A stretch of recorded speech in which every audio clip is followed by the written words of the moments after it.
ఈ విశ్లేషణకు స్వాగతం. మే 2026 నాటి ఆర్టిఫిషియల్ ఇంటెలిజెన్స్ అప్డేట్స్ గురించి మనం ఇక్కడ మాట్లాడుకోబోతున్నాం. కేవలం ప్రయోగాత్మకమైన ఐడియాల నుంచి పెద్ద పెద్ద కంపెనీలు రోజువారీగా వాడే అత్యుత్తమ టూల్స్ దాకా ఈ టెక్నాలజీ ఎంత వేగంగా మారుతోందో మనం ఈరోజు చాలా స్పష్టంగా, సింపుల్గా తెలుసుకుందాం. సో ఏమాత్రం ఆలస్యం చేయకుండా డైరెక్ట్గా విషయంలోకి వెళ్ళిపోదాం. సరే, ఈ ప్రయాణంలో మనం ముఖ్యంగా 4 విషయాల గురించి మాట్లాడుకోబోతున్నాం.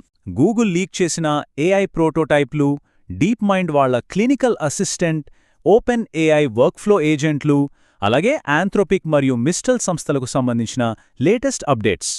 ముందుగా మన మొదటి topic Google's leaked AI prototypes. అంటే సరికొత్త ప్రయోగాలు ఎక్కడిదాకా వచ్చాయో చూద్దాం. ఆండ్రాయిడ్ యూజర్లకైతే మొన్న కొన్ని గంటల పాటు ఏం జరుగుతోందో కూడా అర్థం కాలేదు తెలుసా. గూగుల్ అనుకోకుండా కాస్మో అనే ఒక అసిస్టెంట్ని ప్లేస్టోర్లో లీక్ చేసింది. అది చూడ్డానికి కొంచెం రఫ్గా ఉంది, ఇంటర్ఫేస్ స్క్రీన్షాట్లు కూడా సాగదీసినట్లుగా ఉన్నాయి. కానీ అసలు విషయమేంటంటే, ఇది ఆండ్రాయిడ్ యాక్సెసిబిలిటీ ఏపీఐల ద్వారా మీ ఫోన్ స్క్రీన్ మీద యాక్టివ్గా ఉన్న కంటెంట్ను ఉన్నట్లుగా పసిగట్టగలదు. కొన్ని గంటల్లోనే గూగుల్ దీన్ని తీసేసిందనుకోండి, బహుశా ఇది కేవలం వారి అంతర్గత ప్రయోగాల కోసం రూపొందించిన యాప్ అని మనకు స్పష్టంగా అర్థమైపోతోంది. ఇక్కడ మనం గమనించాల్సిన ఒక ఆసక్తికరమైన పాయింట్ ఉంది. అదేంటంటే, ఈ కాస్మో ఎలా పనిచేయడానికి ప్రయత్నిస్తోందన్నది. ఒకవైపు జెమినీ నానో ద్వారా డివైజ్లోనే లోకల్గా పనిచేస్తూ మన డేటాని ప్రైవేటుగా ఉంచడం, మరోవైపు బాగా అవసరమైనప్పుడు క్లౌడ్ సర్వర్ల పవర్ను వాడుకోవడం. భవిష్యత్తులో వచ్చే ఏఐ టూల్స్కి ఈ బ్యాలెన్స్ అనేది చాలా చాలా ముఖ్యం, అవునా? గూగుల్ అసల్ ప్లానేంటో ఈ చిన్న లీక్ మనకు అద్భుతంగా వివరిస్తోంది. జెమినీకి సంబంధించి బయటపడిన మరో లీక్ ఓమ్నీ గురించి ప్రపంచానికి తెలియజేసింది. ఇదొక రియల్ గేమ్ చేంజర్ అని చెప్పాలి. ఎందుకంటే వీడియోల కోసం ఒక ఇంజిన్, ఇమేజ్ల కోసం ఇంకో ఇంజిన్ వాడే పాత పద్ధతికి స్వస్తి పలికి వాటన్నింటినీ ఒకే మోడల్గా మార్చే అత్యంత పవర్ఫుల్ క్రియేటివ్ సిస్టమ్ ఇది. బహుశా మే 19న జరగబోయే గూగుల్ ఐఓ ఈవెంట్లో దీని గురించి అఫీషియల్ అనౌన్స్మెంట్ రావచ్చు. సరే, ఇప్పుడు కాస్త సీరియస్ విషయానికి వద్దాం. ఈ టెక్నాలజీ మరింత కీలకమైన రంగాల్లోకి, ముఖ్యంగా వైద్య రంగంలోకి వస్తే అసలు ఏఐ నిజంగా డాక్టర్లకి రియల్ టైంలో సేఫ్గా సాయం చేయగలదా? ప్రాణాలతో ముడిపడి ఉన్న ఈ అతిపెద్ద సవాలును డీప్ మైండ్ ఎలా డీల్ చేస్తుందో ఇప్పుడు చూద్దాం. మన రెండవ విభాగం deep minds flawless clinical assistant. ఇక్కడ ఖచ్చితత్వం అనేది చాలా అవసరం.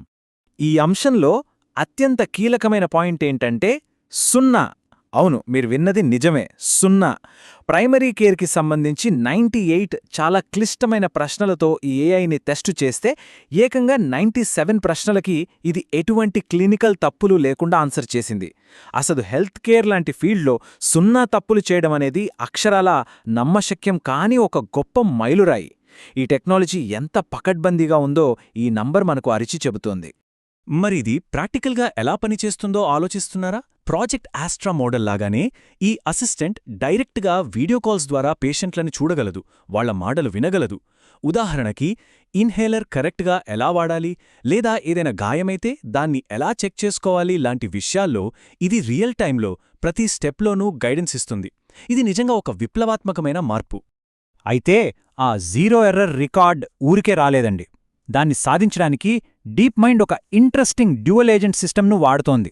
అంటే ఒక ఏఐ పేషెంట్తో మాట్లాడుతుంటే దానికి వెనకాల మరో ఏఐ కేవలం మానిటర్ చేస్తూ ఉంటుంది. ఆ సంభాషణ ఎక్కడా సేఫ్టీ లిమిట్స్ దాటకుండా ఈ రెండో ఏఐ ఒక గార్డ్ రైల్ లాగా రక్షణగా పనిచేస్తుందన్నమాట. భద్రతను నిర్ధారించడంలో ఇదొక అద్భుతమైన ఐడియా. సరే, ఈ హై స్టేక్స్ టాపిక్ నుంచి కాస్త రిలాక్సింగ్ టాపిక్ వైపు వెళ్దాం. 3వ విభాగం ఓపెన్ఏఐస్ యానిమేటెడ్ వర్క్ఫ్లో ఏజెంట్స్.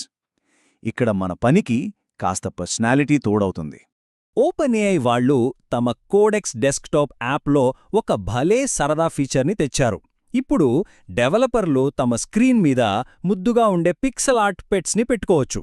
ఇవి ఊరికే షో కోసం కాదండోయ్, బ్యాక్గ్రౌండ్లో మన సిస్టమ్ టాస్కులు ఎంతవరకు వచ్చాయో ట్రాక్ చేస్తూ దానికి తగ్గట్లుగా ఇవి కదులుతుంటాయి. హ్యాచ్ అనే ఫీచర్ ద్వారా మీకు నచ్చిన దాన్ని ఇలా యానిమేటెడ్ జంతువుగా మార్చుకోవచ్చు.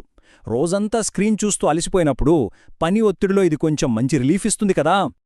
ఆ పెంపుడు జంతువుల సరదాతో పాటే కోడెక్స్ ఇప్పుడు డెవలపర్స్కి ప్రాణంలాంటి మరో సూపర్ ఫీచర్ తెచ్చింది. అదే ఏజెంట్ పోర్టబిలిటీ. అంటే క్లౌడ్ లాంటి వేరే ఏజెంట్ల కాన్ఫిగరేషన్ ఫైల్స్ని ఇది ఆటోమేటిక్గా పసిగట్టేస్తుంది.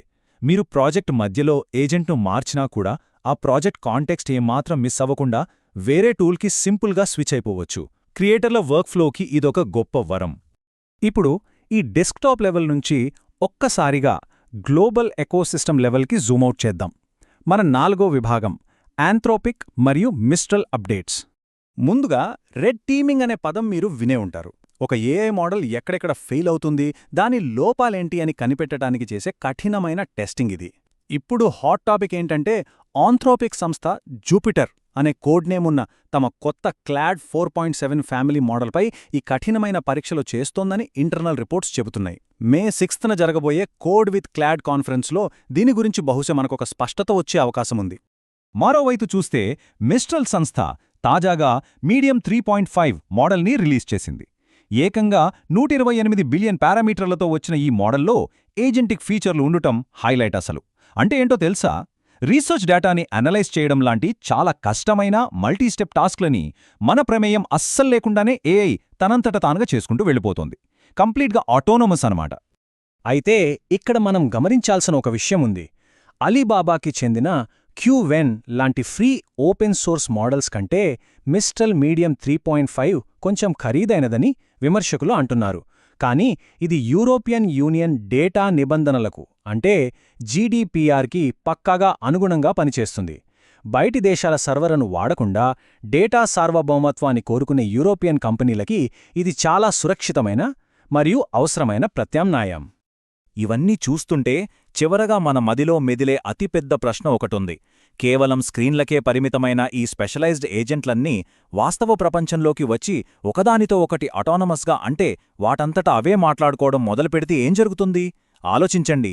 టెక్నాలజీ ఎంత స్పీడ్గా పరిగెడుతోందో కదా! ఈ మార్పులన్నీ మనకు ఊహించని కొత్త అవకాశాలని ఇస్తాయి, అలాగే కొత్త సవాళ్లను కూడా విసురుతాయి. ఈ ఆసక్తికరమైన ప్రశ్నతోనే ఈనాటి ఏఐ విశ్లేషణను ముగిద్దాం. ఈ డెవలప్మెంట్స్ను అర్థం చేసుకోవడానికి ఈ సెషన్ మీకు ఖచ్చితంగా ఉపయోగపడిందని ఆశిస్తున్నాను.